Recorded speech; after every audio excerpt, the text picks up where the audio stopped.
Welcome to season 6 of the Retail Tea Break podcast. My name is Melissa Moore, the Retail Advisor and Rethink Retail's top retail expert for 2024. Each week, I'll be joined by industry experts, retailers and brands to dispel the myths, share knowledge and give you an insight into the retail industry.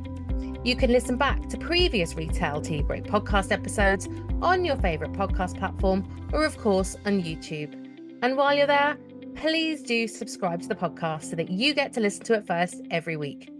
So in the meantime, grab that cup of tea, sit back and listen in to season 6 of the Retail Tea Break podcast.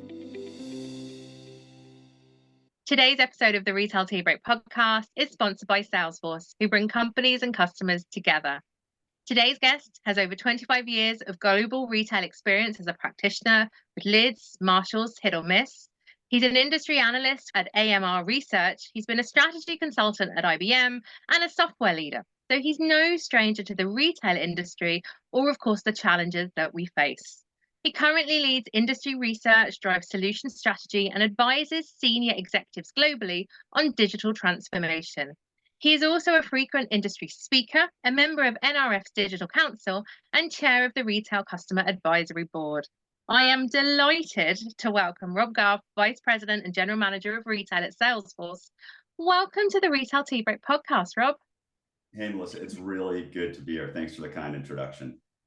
Thank you for joining me. Really looking forward to what we're going to chat about today. I know you've got loads of new insights from Salesforce that we want to share. But look, to kick us off in the age-old tradition of the Retail Tea Break podcast, in the time that it takes to boil a kettle, which I'm reliably informed is about 2 minutes, tell us a little bit more about you and your background in the industry. I like that, by the way. I had a mentor and boss at AMR Research, Bruce Richardson, who used to talk about reading research with the glass of wine, which is you got to get through it in the time it takes to get through a glass of wine. So I like the tea kettle is probably more appropriate for all ages. So at the end of the day, I'm really a retail guy. I grew up in retail. My father was a supply chain and logistics professional in retail, and that's really where I got my start working in the distribution centers and the stores in which he ran. And it just really got, for me, just a real break into what it was like, feet on the street, to run and operate a retailer. And so from there, as you mentioned, I've sat on all sides of the table.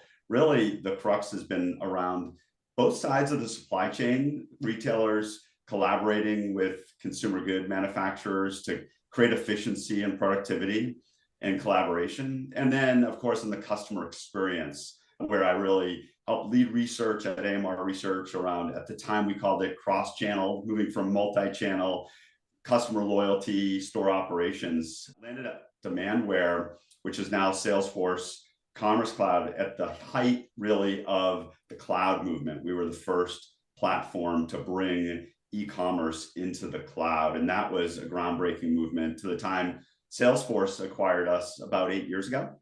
And now I'm fortunate enough to be the GM for retail and consumer goods. Fantastic wealth of experience there, Rob. And actually, some of that we'll definitely dig into in this episode. Salesforce has obviously recently published the shopping index for Q1 of 2024. From your perspective, then, what are the key headlines that we should be aware of? Yeah, first of all, the shopping index, I was reminded that we hit our 9-year anniversary. Rick Kenny, who is one of the founding members of the shopping index, actually posted that on LinkedIn fairly recently. What that is we look at all of the data that flows through Commerce Cloud, increasingly Service Cloud and Marketing Cloud. We don't have access to any personally identifiable information, but if you think about it, with billions and billions of shoppers traversing the platform, we have a bird's eye view of what's happening in digital. And then we round that out with physical, the store brick and mortar research as well. And we publish Shopping Index, which is available for free on Salesforce.com. Actually, Melissa, we're one of the biggest Tableau users. It's built on Tableau. And so you think about all the data we look at on a quarterly basis. So that really gives us a sense of what's happening. We just launched, as you referenced, our quarterly shopping index. And it was, another quarter of what we've seen over the last couple, which is consumers are taking a measured approach. We did see growth globally at 2%. In UKI, we saw actually a 6% growth. A little bit of that is comping because last year in the first quarter was really soft. The UK in particular was a bit slower in the recovery than the rest of continental Europe. In the US, it stayed pretty steady. It was flat. So what that told us is consumers are waiting. They're being patient. They're looking for the best value. They're now shopping between physical and digital. Our research shows that they traverse 9 different touch points in any given shopping journey. But again, they're being diligent. Inflation continues to rise, so they're not buying more product. Much of the growth is just based on the increased prices that they're paying for at the cash register, or the cash wrap, as you might say, or the till, I guess, on your side of the pond. Absolutely. Do you know what I find quite comforting about this report? I think it just confirms what we think we know, because you have such an incredible overview of what's going on out there, whether it's kind of locally, as you say, UKI, or whether it's Europe or even the US. But actually, and I've spoken to a lot of retailers over the last kind of 6, 8 weeks, they think this is what's happening, but of course they can't qualify that in any way. So I think it's very reassuring to grab a copy of this off the Salesforce website, go through it, but also know that you're not alone in this journey. Because I think that's the biggest fear for a lot of retailers. It's only them. No one's shopping with them. They're either not coming into store, they're not going online, that they are doing something wrong. I think you hit it on the head, and it was really interesting over the pandemic because so many retailers and brands did so well. And so it was important to understand how a particular retailer in a particular region, in a particular vertical, was doing, because if their peer set was growing more, that means they were losing market share. And so, yes, you're right. It's important to understand not just where you are, but where you are vis-a-vis where other consumers are sharing or spending their wallet. Absolutely. And look, we've talked an awful lot on this podcast. Anyone that's a regular listener knows that we've talked a huge amount kind of coming out of lockdowns and COVID about loyalty. And we know when the customer when they've left to spend, there's got to be a reason for them to come to you. So we've talked lots about loyalty, pushing that forward then onto hyper personalization. Do you think from the report, are shoppers now sticking with their preferred brands, or are they still as maybe scatty is probably the wrong word, but moving around a lot more, specifically either looking for the lowest price Yeah. or value over brand loyalty? Yeah, I think the context you just laid out, Melissa, is really important. Over the course of the pandemic, people were switching brands really frequently. It was about 2/3, according to our researchers, consumers moved on to a new brand. Some of that was because of product availability, just couldn't get it. Some of it was because of price, of course, and value.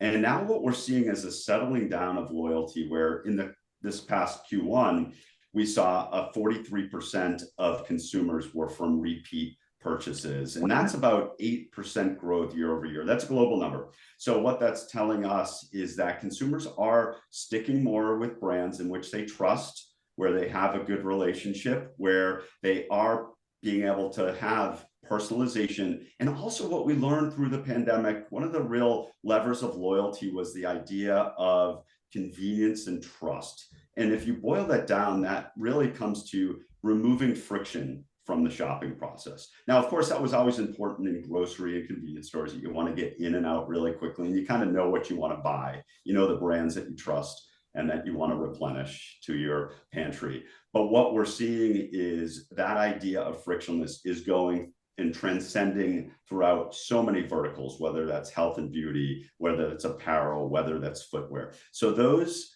retailers, those brands that can not only remove friction, but drive personalization, really have a winning formula.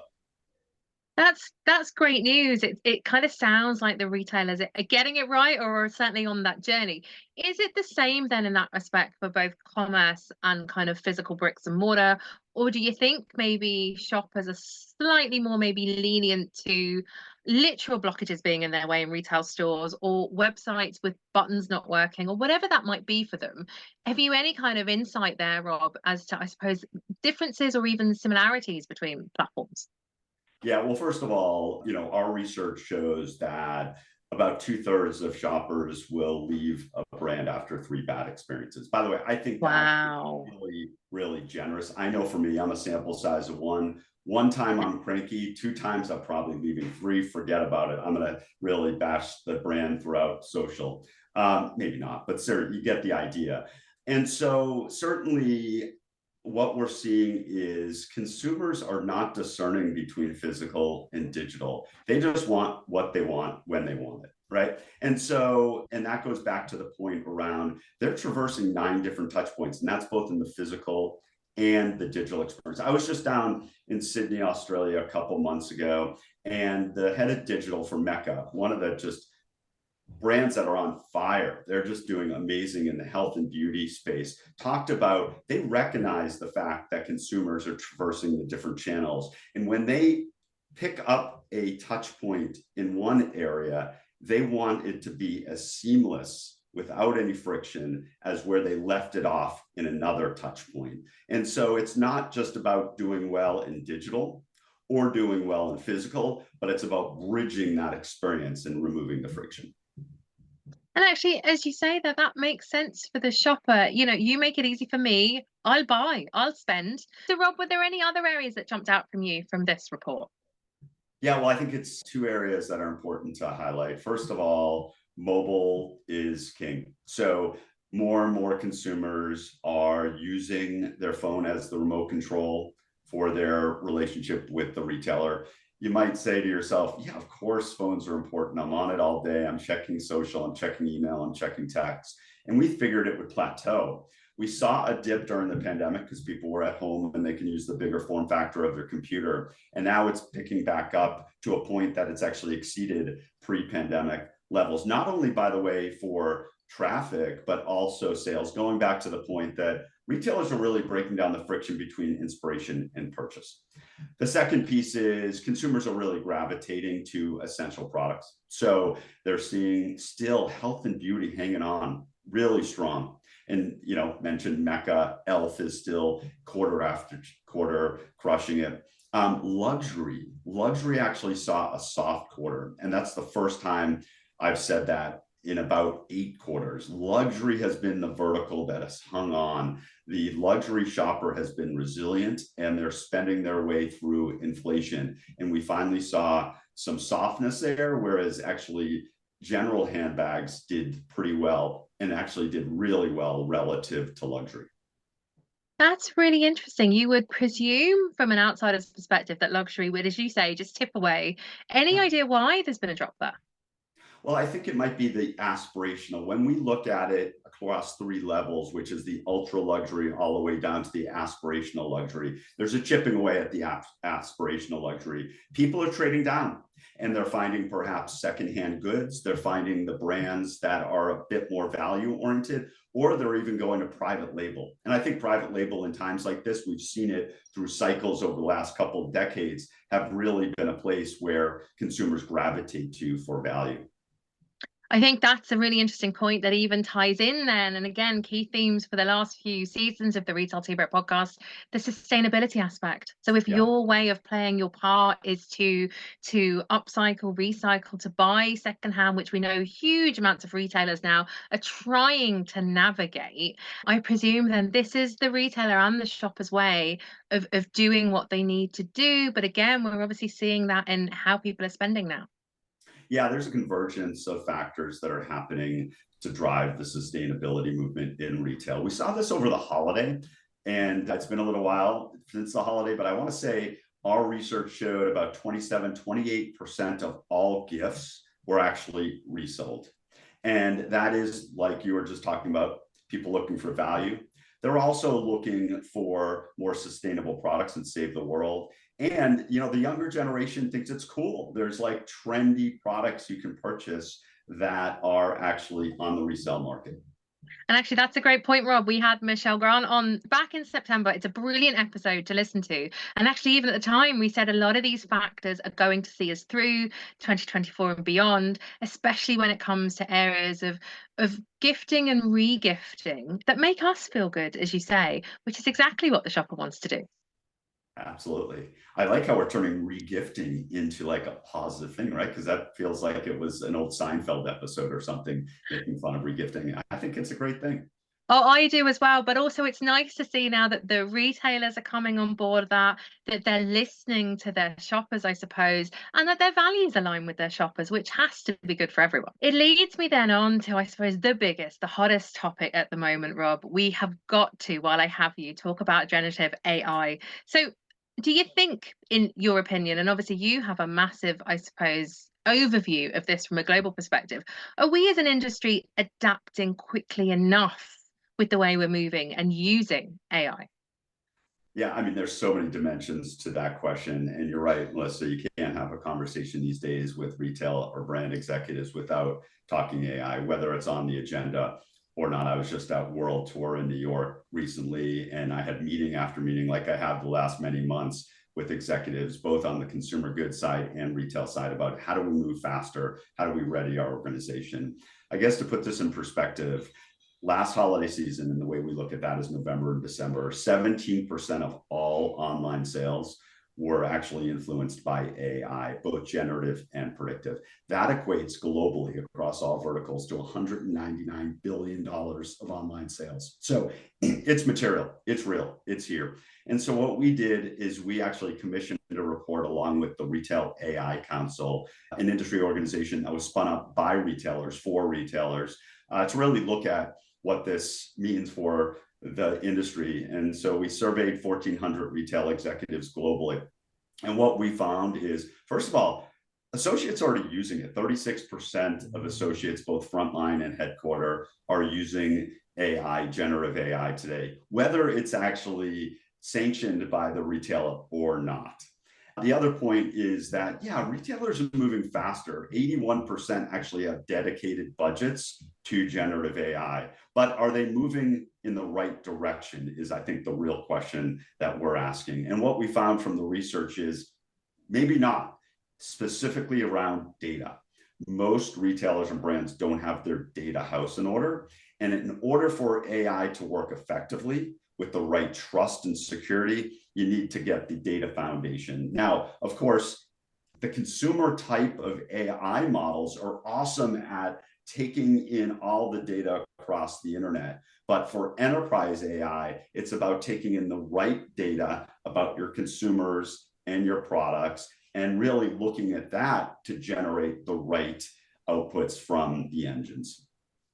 Enterprise AI. That's definitely not a term I've heard of before, but actually, the way you describe it there, Rob, that's exactly what retailers need to be doing. And as you said, investing in a very specific part of AI. Because as you say, if that's going to engage with the customers more, if that's going to ensure that your people can then engage with them more, surely there's an urgency then that this is the focus.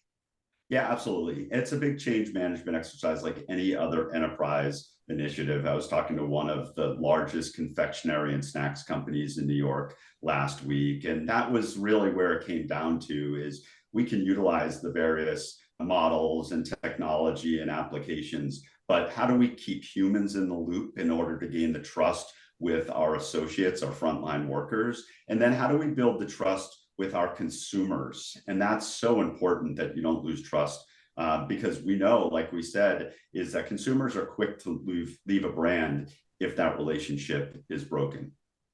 It's interesting. Do you think we will adapt in time? You know, they say that retail, obviously, we've been so agile over the last 20, 30, probably 100, 200 years. Do you think we will get it right? Do you think we will almost make that about turn and go the right way with enterprise AI? Or do you think it's going to take us time? I think it's a little both, but I think we're going to be moving quickly. What we found is 90% of retailers we surveyed are utilizing Gen AI in some level or another. That could be to generate email copy or headlines. That could be to help with product recommendations. So retailers are testing. Certainly, that's really important to do. What I'm really keeping an eye on is for peak season. So the holiday season that I referenced in November and December, we really see, as one customer put it to me, is that AI becomes the new UI. And I think that's really important, especially in the context of search. Search hasn't dramatically changed in the last decade or two. Okay, we've moved from the left-hand nav to the top nav. We've done type ahead, some visual search, but that's kind of it. I really like the filters, but thinking about filtering on natural language is, I think, more effective. And so I'm really keeping an eye out if this is the first year of really generative AI for the holiday. We saw sprinkles of it last holiday. Like I said, most of that 17% of online sales influenced by AI was predictive. And I see a big shift in expansion to generative AI as well this holiday. And actually, when you put it like that, Rob, that seems like a huge amount. It's an interesting time of year. We're very much open for recommendations, especially when we're buying for people, we're not sure what to get. That's definitely a figure that I presume that should really jump this year and going forward.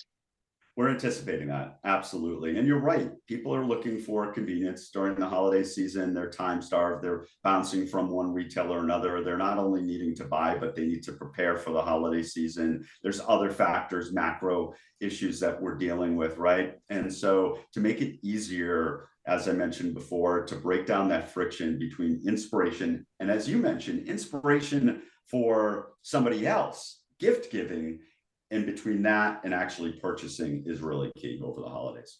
And it's lovely then, I suppose it brings us full circle because the gift giving, you might be giving a gift to someone with your branding, with your logo on. You then, of course, want to entice them into store or online, and you have a brand new customer there that you hopefully will become a loyal one. In that respect, marrying maybe a new customer experience or even a loyal existing customer, do you think AI can support that customer experience? Oh, absolutely. Loyalty. And if we go to, I often talk to retailers about loyalty as an outcome, don't necessarily be confined by a program. But if you do look at the program specifically, that's an exchange, that's a value exchange between the retailer and the consumer. The consumer, at the end of the day, is willing to provide information about themselves, whether that's explicitly or implicitly, in exchange for something in return. And given that information, which isn't always about filling out a survey, but it's oftentimes about progressively capturing additional information where there's points of value and using that to then drive the experience, the personalized experience. As many retailers, brands, consumer good manufacturers talk about hyper personalized experiences, that's where really the outcome becomes magic. And it does, because I suppose that leads to money in the till, as we said. That leads to you hitting your strategic goals for the year, for the quarter, whatever it might be, and reinvestment back into the business. So, in your kind of point of view, then, do you really feel that AI it's worth obviously investing in for the retailer, but will we see growth if they get this right? Absolutely. Yeah. So part of the research, we looked at what's the outcome that the retailers are really looking to get. And what we found is while some were focused on bottom line improvement and others were focused on top line growth, it all came down to the experience, primarily improving the customer experience, but not forgetting about the associate experience. I had a CMO that I worked with for years at a large department store, and he would always say that he came in every day and challenged his team to say, what problem are we solving on behalf of the customer today? And I encourage anybody listening here to ask yourself that same question as it relates to AI. Let's not just go after a bright, shiny object. Let's look for a practical use case, look for a problem we're solving on behalf of the consumer, and work backwards to understand how data, AI, CRM, and trust can really make that happen. It sounds definitely like that's the strategy to move forward with. That's the key message, I would say, from today's episode, Rob. So look, final question then. And I do love asking this of Salesforce people because I'm never sure what the answer is going to be. Uh-oh, What's okay. coming up for you in the business over the next 6 months? Yeah, sure. 6 months. Let's see. Well, you know what? It's kind of crazy to think about this sitting here when we were just talking about flowers blooming and the spring finally coming, is we're already gearing up for the holiday. That's So it. the last many years at Salesforce, given our shopping index, we put out our holiday predictions and our holiday guide in late spring. So our holiday guide will come out in conjunction with our Connections conference happening in Chicago in late May. And then we'll do a fast follow in the middle of June with our holiday predictions. And this typically becomes the narrative for the holiday, for what retailers and brands should focus on to capture market share, capture mind share, and ultimately drive profitable growth with their loyal shoppers. So excited for that. Really, the team is crawling through the data, talking to a ton of customers and going into the shops and really trying to get a sense of what this holiday is going to look like. So while it seems a little crazy as we're sitting here today, we're focused on the holiday. I love that, Rob. And actually, it's something we've obviously reported on the podcast for the last couple of years. We've had those predictions on. And as you say, so useful to know so far in advance as you're planning, whether you're planning literally what's going into the shop or the online shop. It's great to know where you can be focused on, but also what other people are focusing on so you can work that into your strategy. So, no, brilliant. It'll be shared on here, of course, when it does come out. We'll pop it into the show notes as and when it drops, of course. But I think that's a brilliant piece of data and insights for us to look forward to. Well, look, if you've enjoyed today's podcast episode, please do like and share it. Remember, you can also listen back to past Retail Tea Break episodes, including the ones of Salesforce, on your favorite podcast platform or, of course, on YouTube. Follow myself and Rob on LinkedIn. And obviously, I'm going to pop up the details from the Q1 shopping index in the show notes. You can obviously find the show notes and the transcript for today's episode on the retailadvisor.ie. Rob, really appreciate your time and all your advice and your insights today. Thank you so much. Thank you, Melissa. Really enjoyed it and appreciated the conversation.